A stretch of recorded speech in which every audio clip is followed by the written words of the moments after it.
Hello and welcome to the Compassionate Men's interview series. Today I'm thrilled to be talking to Chade-Meng Tan, the jolly good fellow at Google. Meng Tan is the author of the New York Times best-selling book, Search Inside Yourself, The Unexpected Path to Achieving Success, Happiness, and World Peace. Welcome, Meng Tan, and thank you for joining us today. Thank you for having me, my friend. Yeah, so you're you're situated in this position that I find very interesting, Mr. Tan. So I'm going to start with a bit of history. In 2003, while walking around Google's campus, you decided to dedicate yourself to world peace.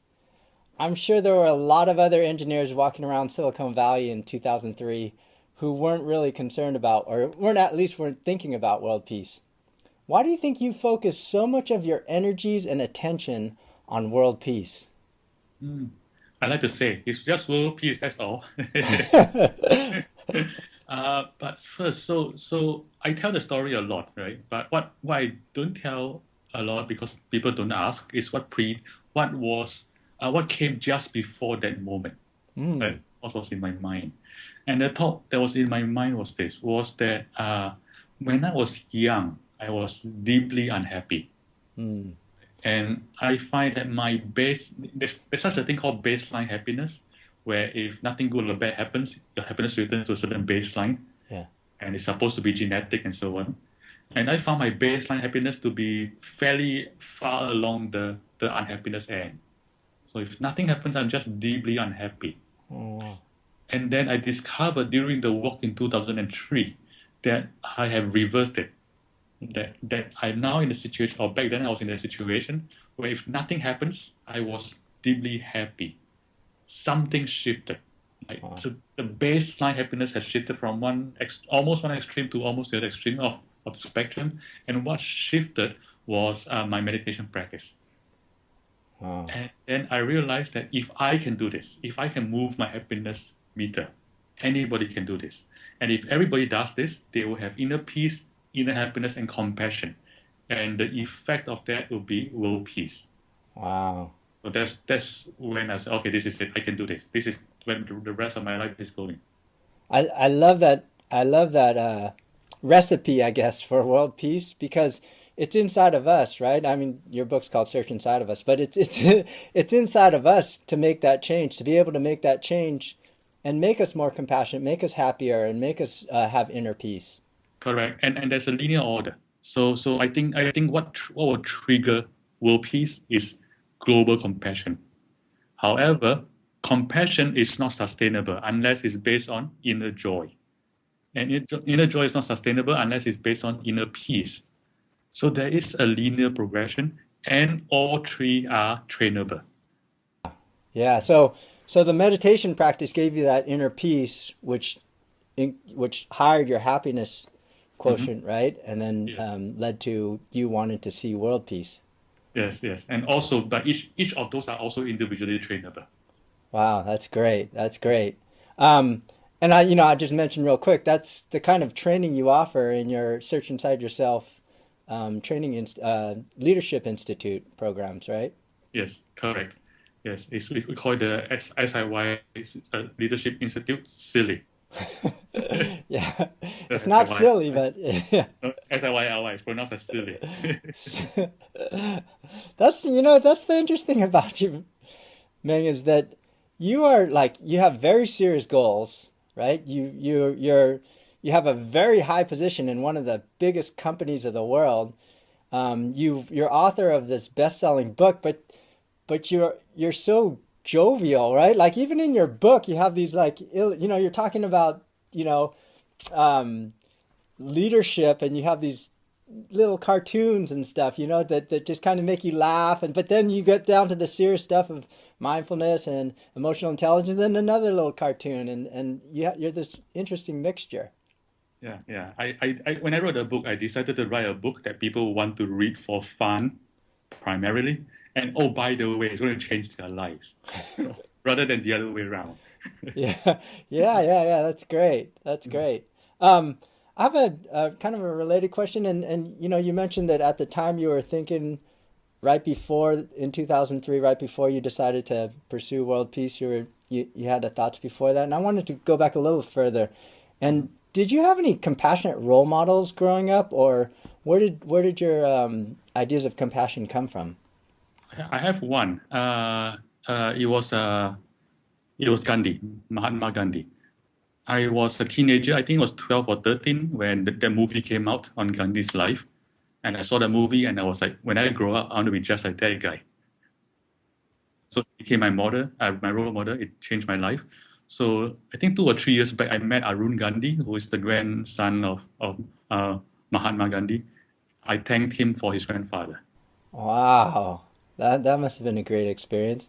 Oh So yeah, so Arun is just a great guy. Yeah, so it was just that movie, just the Ben Kingsley movie, right? That movie that struck you when you were 12 or 13 years old. correct. And then I had a second role model later on, where I became a Buddhist at the age of 21, and then the Buddha became my role model. Those are some high role models for compassion right there. Gandhi and the Buddha, right? You can't get That's right. you can't get much higher than that. Great. So, like I said, man, you're on this unique position where you work at well, you're part of the you're part of Google. You're a part of the actual fabric of Google, and then also you're on the leading edge of the cultivating compassion movement. I know you're a primary donor to CCARE, the Center for Compassion and Altruism and Research and Education at Stanford. So I wanted to ask you, what do you see as the possibilities as well as the pitfalls Mhm. of the intersection between technology and compassion? There are two huge possibilities, and they are closely related to each other. The first one is turning, what do you call that? I was going to say meditation, but not just meditation, the entire wisdom, enlightenment, into a field of science. So my first argument is that meditation, enlightenment, and so on, at least in the Buddhist tradition, has always been scientific, right? Because the Buddha say like explore it, don't believe anything I say, just try it out. If it works, then you believe me, and so on and so forth. However, it has always been first person science, right? It's always first person observation. Like you look at your own mind and mental states and so on. And for the very obvious reason that mental states are not measurable by third parties. So therefore, there's no third person measurements, and therefore we cannot have the type of science that we talk about today, right? Third person's the science that depends on third person measurement. I think technology with the new science and technology, for the first time in history, we may be able to do that in the very near future, and that will change everything. You turn meditation and enlightenment from a first person science to a third person science. So that's exciting. That's the first thing. The second big promise, closely related to that, is that once we can understand this scientifically, neurologically, I mean, okay, I have to clarify this. I'm not saying that enlightenment is entirely neurological phenomenon, but I am claiming that enlightenment has neurological correlates. And therefore, if we can see if the neural correlates become visible to us through technology, then it becomes a visible process rather than an invisible process. Then it is subject to what is happening to sports science today, which is we can then investigate optimal ways of training the mind.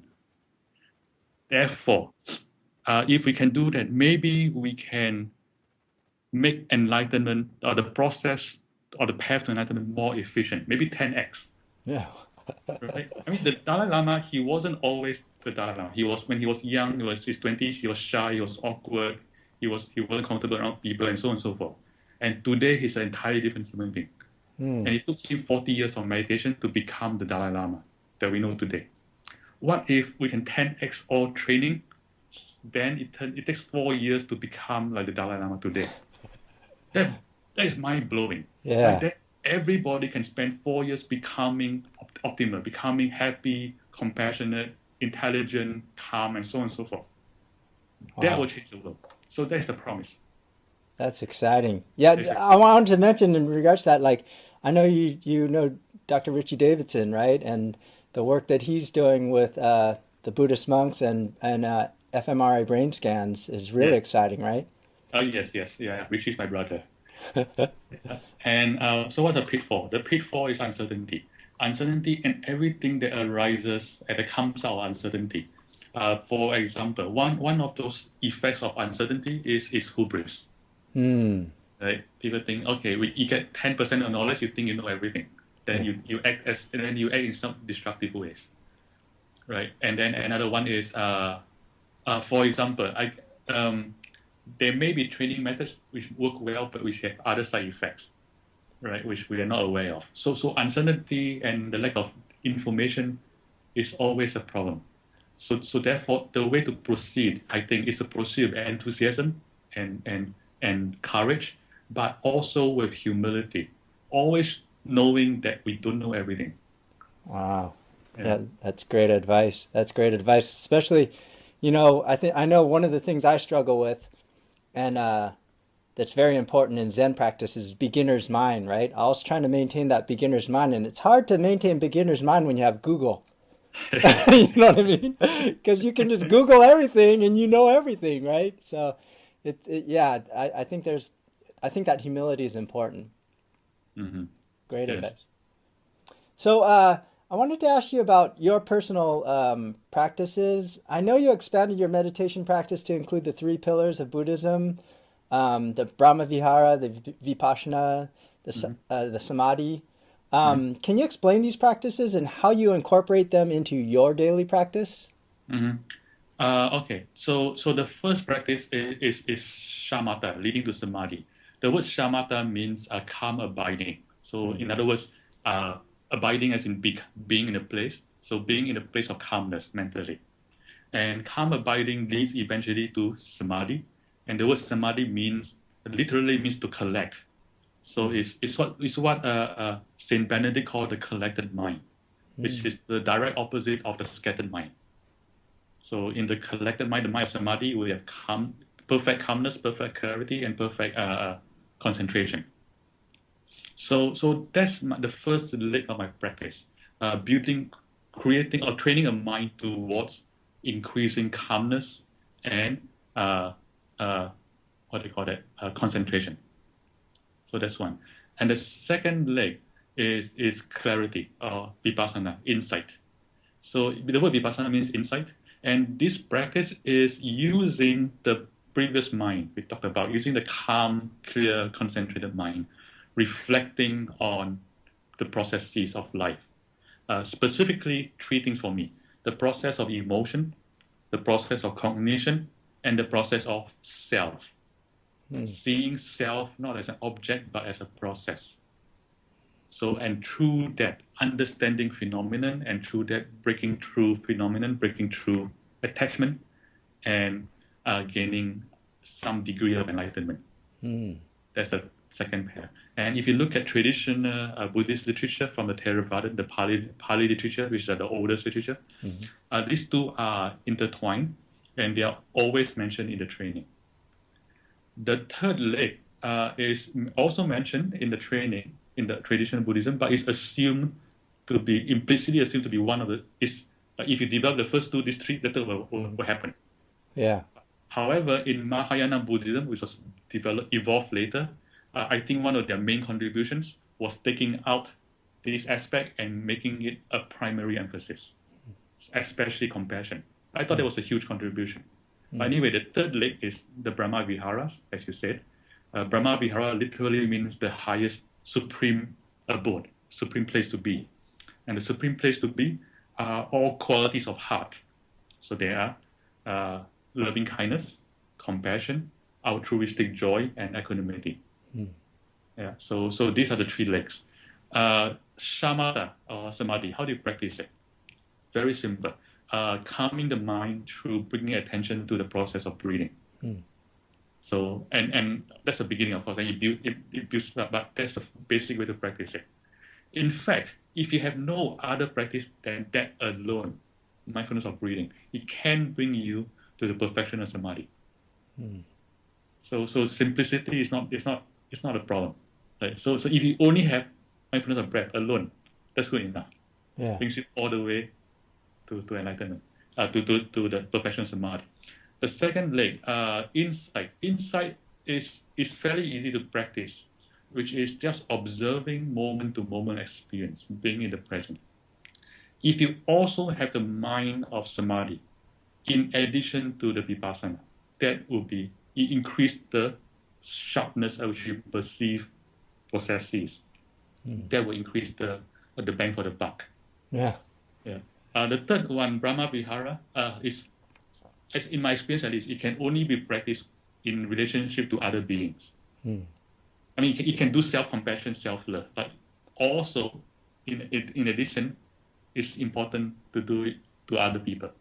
So that one, day to day, I just look at people and just wish them for them to be happy, and I try my best to relieve suffering, and I try not to screw up too much. That's all I do. You have this great tip, that I've heard you give where you just look around and what do you take, three people, and you just say, I wish for you to be happy. And you don't do anything, you just mentally, right? You That's right. pick somebody else, I wish for you to be happy, and I wish for you to be happy, right? Two people, that's all you need. Two people, yeah. Two people, and Yeah. just look around. I give this advice. I don't know if you know about this. I give this advice during a session at Spirit Rock. So I tell people you go back to work. That was a Monday night. I tell you, you're going to back to work tomorrow, Tuesday. Try this. Every hour, spend 10 seconds wishing for two random people to be happy, and then go back to work. That's all you do. Right? It takes no time. And that was Tuesday. I mean, that was Monday. So Tuesday, they went back to work. Wednesday, I received an email from a total stranger. And this person say, I hate my job. I hate coming to work every single day. But I tried out your suggestion. And yesterday was my happiest day in 7 years. Yeah. Wow. One day. Yeah. One day of practice, and she already had her happiest day. Yeah, that's beautiful. 10 seconds and over. So 80 seconds. That's all it took. I love how you calculate that. Like, 40 years for the Dalai Lama, 10 times for... that's the engineering mind, right? That's right. I'm so sorry. No, I think it's great. Yeah, one of the things I want to mention, especially with that example you give, I think it's a great example, is a lot of times we want to have that compassion, loving kindness for the difficult other, right? For somebody, you don't just wish, oh, my son, I wish for you to be happy, but you have to like transfer that to somebody who cut you off in traffic, or your boss who's yelling at you, right? Mm-hmm. Yes, for that, if that is too hard, if kindness is too hard, try this. Try the just like me practice. So if somebody cut you off in traffic, or somebody just a dick, and which we see a lot of them in the real world, remind yourself of three things. The first thing is this person is a human being just like me. You can't argue with that. The second thing is this person wants to be happy just like me. So this person wants to be free from suffering just like me. And these three things sometimes is enough to get a connection. Yeah. Right. And then so once you connect with them, then it's hard. You kind of see they're like you, right? And a lot of times when we get cut off in traffic, we're rushing, we're trying to like cut other people off. And so when we see they're just like us, then compassion arises, connection arises, and you find peace, right? Mm-hmm. That's right. Yeah, that's great advice, man. I have to say, you may not find complete peace at the moment, but you're probably more peace than if you didn't do the exercise, and the increment is good enough. Yeah. Because the more you do it, the bigger the increment becomes. Wow. Yeah, it's step by step, right? Just. I know you just got back from a silent retreat. Can you give us some details about this retreat and why you devote your time and energy to do retreats like this? Mm-hmm. I went for a jhana retreat. So we talk about samadhi. Jhana, according to the Buddha, is sama samadhi, which depending on how you translate the word sama, is either the right concentration or the perfect samadhi. So it's an important practice in Buddhism. In fact, the word Zen, the Chinese name for Zen is Chan, and Chan came from the word Chana, which is jhana. So the jhana practice, the Zen line, at least in the early days, has a strong jhana component. But I think it got lost over time, which is very sad. But anyway, jhana is really, really important. It is the foundation of the samadhi practice. And so that was the retreat. That was what the retreat was about. Why do we go on retreats? In theory, the reason we go for retreats is to create an environment for the mind to settle. And the way to do that is by cutting yourself off from most stimulus, sensual stimulus, right? Like emails and TV and tasty, and I mean really, what's what they call it, embarrassingly tasty food, right? And everything like spas and so on. So things that overwhelm your senses. We cut yourself off from them for a couple of days, and in theory, that allows the mind to settle stimulus free. And once the mind settles to a sufficient degree, the training of samadhi becomes easier. That's the theory. In practice, it's a bit more nuanced than that. Yeah. Because in practice, at least I find it, and I think a lot of meditators have this experience, is that a large part of a retreat is struggling. So, for example, first, I guarantee you, people from the Silicon Valley who are professionals, I guarantee the majority of them, the first 3 days of retreat, they have to deal with sleepiness, right? Because we're all sleep deprived.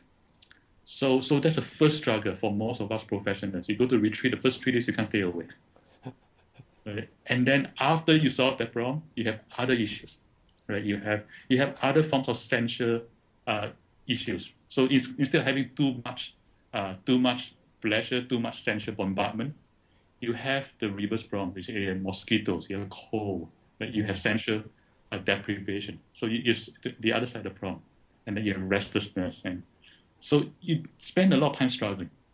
So everything I just said previously was true, right? You do come to settle the mind and so on, but it's also struggle. And one can argue that the struggle is also part of the training.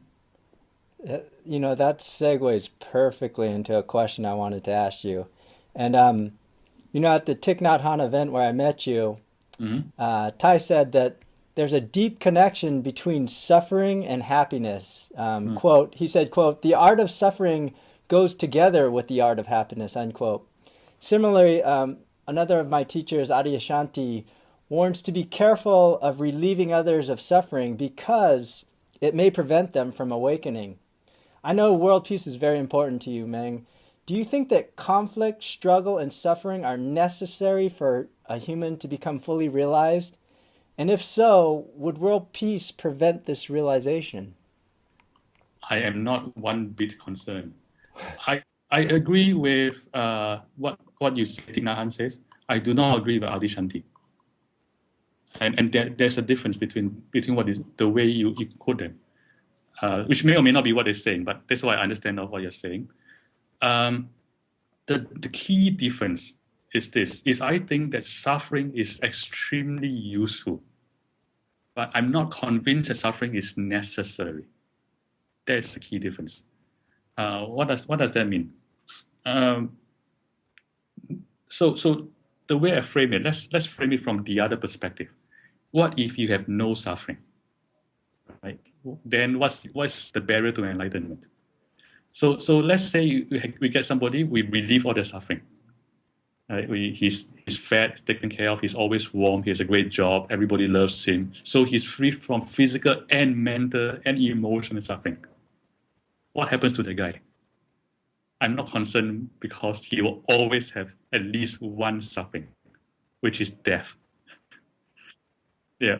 He will at some point in his life have to face his own mortality or the mortality of people he loves. So no matter what we do, we cannot take away all the suffering of a human being.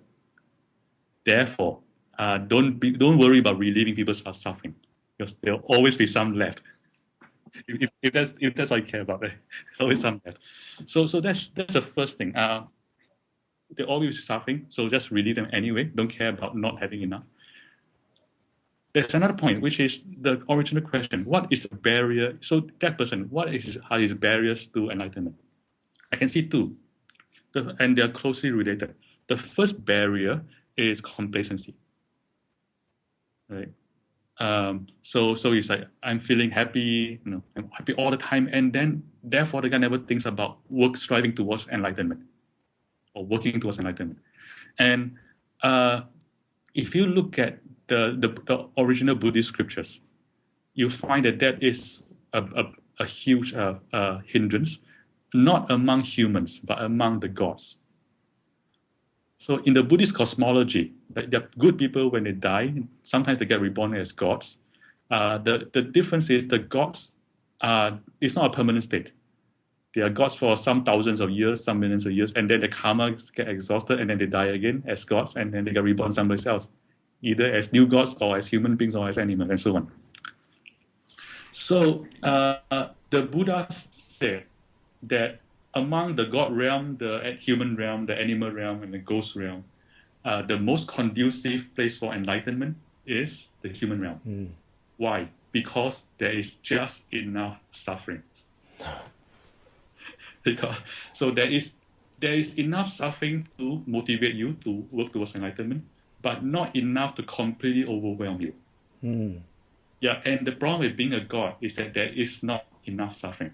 That they only suffer just before they die. So the god will start losing his radiance, and then he goes, "Oh my god, I'm dying." Oh my god, yeah, okay. Oh, myself. Myself, I'm dying. And then all the other gods will start avoiding this guy because they themselves are afraid, and they found death repulsive. So the last moments of a god's life is miserable because his radiance, all his friends have left him, and he's going to be reborn as a human or animal or whatever. So that's the first one. However, I think that is a solvable problem. Oh, by the way, there's one other aspect of complacency, which is important, which is more subtle, which is the complacency arising from not knowing that you're not spiritually advanced, developed. So, for example, if you're happy all the time, then you might think that, oh, I must be spiritually developed. You see, I'm not suffering, right? But the first moment you suffer is then your world crashes on you, right? And so there's that level of complacency. So how to solve that? I think it's a solvable problem.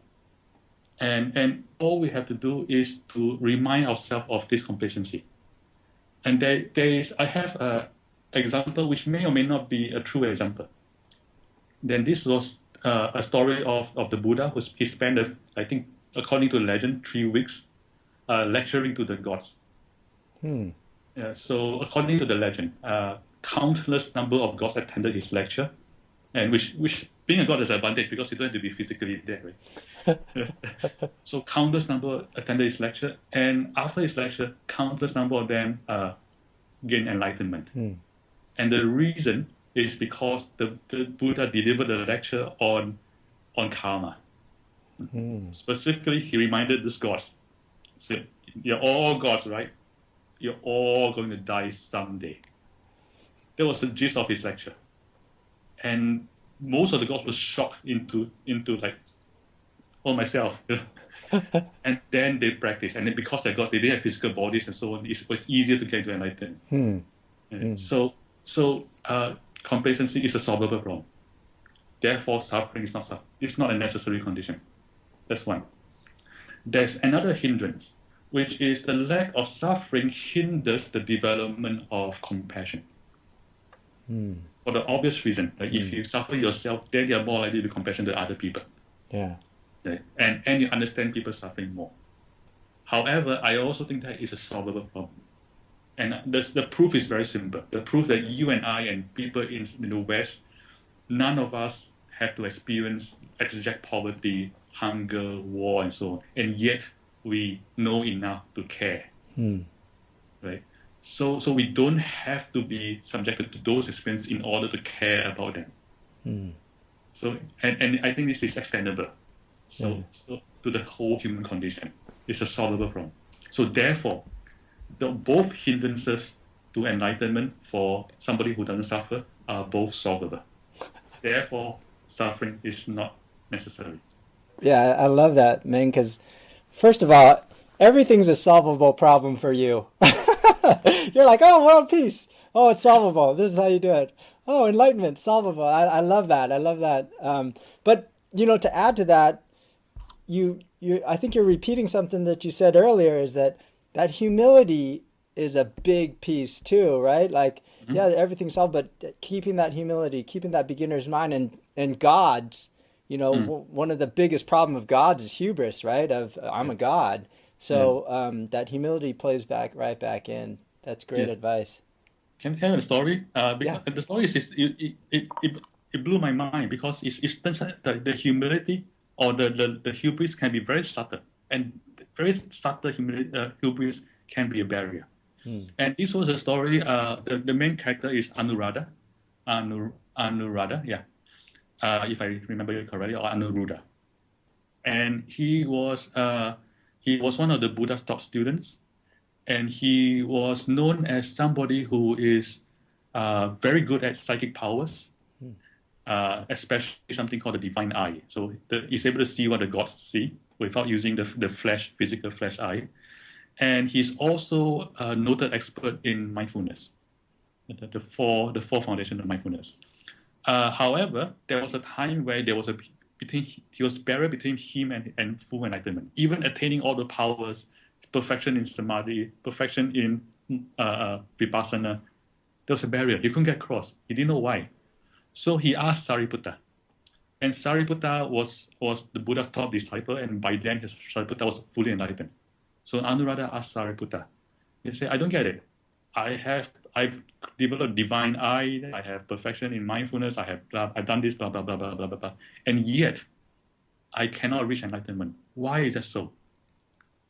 And Sariputta said, the premise to your question is the answer. Because you just said, I have done this, I've done that, I've done this. Let that go. Then you will attain enlightenment. Wow. Yeah, and Aniruddha did precisely that, and then the same day he attained enlightenment.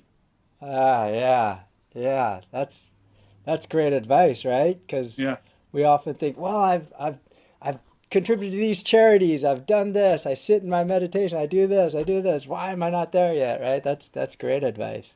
Hmm. Hey, man, thank you so much. I mean, you're just.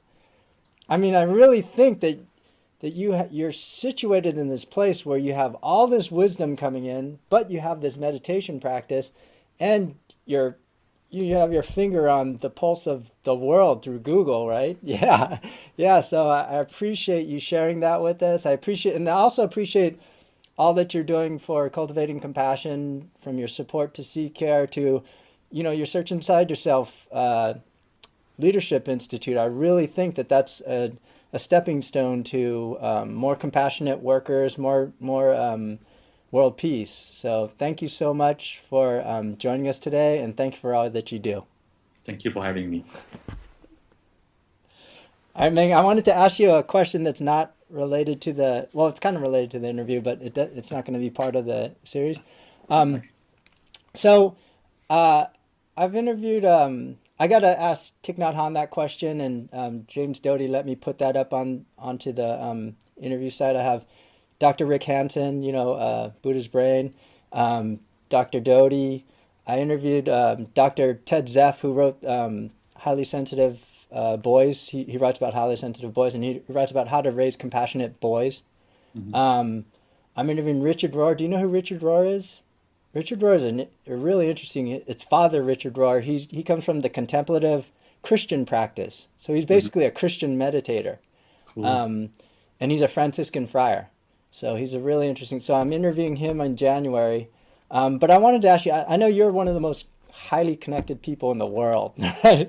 And I wanted to ask you, if you were running the Compassionate Men series, who would you interview that I Mm. haven't mentioned so far? Okay, so first there are the usual suspects, the obvious ones. Father Lawrence Freeman. He founded the WCCM, the World Christian uh, Community of Meditators or something, a World Hmm. Community of Christian Meditators. Sorry, Oh, cool. uh, Father Lawrence. The other person you talk to is Brother David Snyder Rex. Brother David, he is famous for gratefulness. I think he's Benedictine or Hmm. Franciscan, I remember. So Father Lawrence is Benedictine. I think Brother David could be Franciscan. Hmm. So the obvious suspects. Let me see. The other obvious suspect. Xinzhen Yang is an obvious suspect. I, However, beyond this obvious, the usual suspects, I think you should interview people who are very successful in quote unquote the real world and is compassionate. yeah. Preferably people who use compassion as a path to success. Good Yeah. tip. Yeah.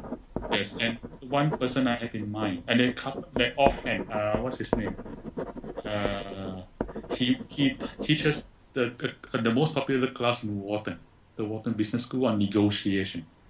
And I think his name is Diamond. Let me just quickly search for him right now. Um,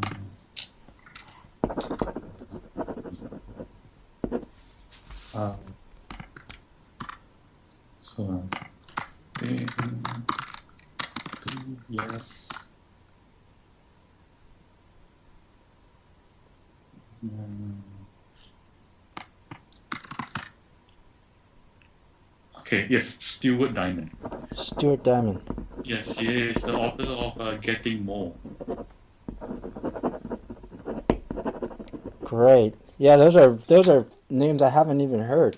Yes, Daniel Goleman is also an obvious target. However, he's very, very busy and he doesn't do interviews. Yeah, yeah, yeah, yeah. Yeah. He's going to Yeah. be at Spirit Rock, I think, next week or something, or in So, December. yeah, I think so. Yeah, he was just here last week. Oh, maybe that was it. Maybe I just missed him. Yeah. Yeah. Yeah. I was also thinking maybe um, Mathieu Ricard. Yes, Um, but again, one of those very, very busy people. oh, really? Okay. That's Okay. right. Yeah. Yeah, but Matthew is a good candidate. Yeah, right. I agree. Yeah, yeah. And then maybe I'm going to go to the conference that you're going to be speaking at, the Compassion and Technology Conference. Oh, that's right. So maybe. Oh, that's right. Okay. In that case, Scott Kearns. Oh, yeah. Oh, okay. Is he Yeah. he's the one from what's he called? Heart Lab? Heart No, Juniper.